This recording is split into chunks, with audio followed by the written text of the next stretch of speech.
High আপুরা, আসসালামু আলাইকুম। আজকে নতুন আবার একটি ব্লগ নিয়ে চলে এসেছি। আর আজকের এই ব্লগে থাকছে নতুন বছর মানে 2026-এ আমি আমার মধ্যে কি চেঞ্জিং এনেছি সেটাই আজকে এই ব্লগে তোমাদের সাথে শেয়ার করব।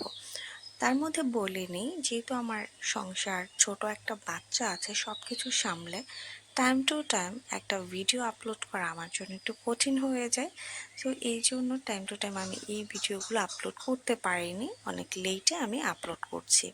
এই ভিডিওটা আমার 2026-এর জানুয়ারিতে করা, সো একটু লেটে হয়ে যাচ্ছে আপলোড দিতে। তো ওকে, তো ফার্স্টেই আমি একটা পার্লারে চলে এসেছি। যেহেতু বাচ্চা হওয়ার পর সব মেয়েদের মধ্যেই একটা পরিবর্তন আসে, সো আমারও তার ব্যতিক্রম ছিল না।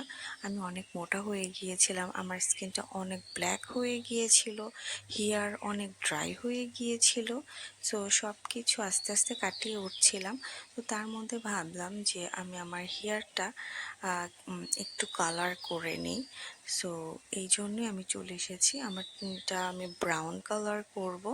সো আমি আমার বিউটিশিয়ানকে বলেছিলাম আপনি সুন্দর করে আমার চুলটা 5টা স্টিক দিবেন, দিয়ে সুন্দর করে ব্রাউন কালার করে দেবেন।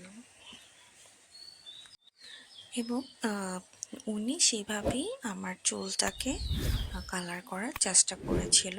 হ্যাঁ, যদিও আমি যতটুকু চেয়েছিলাম উনি ঠিক ওরকমভাবে করতে পারেনি, তাও মোটামুটি হয়েছে। যদিও আমি অনেক নিজেও ভালো কালার করতে পারি, কিন্তু আসলে নিজে করার চাইতে ভেবেছিলাম একজন বিউটিশিয়ানকে দিয়েই করাই। পার্লারে গিয়ে করার চেষ্টা করেছিলাম, সো এই করলাম। তো ফাইনালি এই যে এটাই ছিল আমার হেয়ার কালার লুক। তো তোমাদের কেমন লেগেছে অবশ্যই তোমরা কমেন্টসে জানাবে। আর যদি আমার ভিডিওগুলো ভালো লাগে অবশ্যই আমার চ্যানেলটাকে সাবস্ক্রাইব এবং বেল আইকনটা ক্লিক করতে ভুলবে না।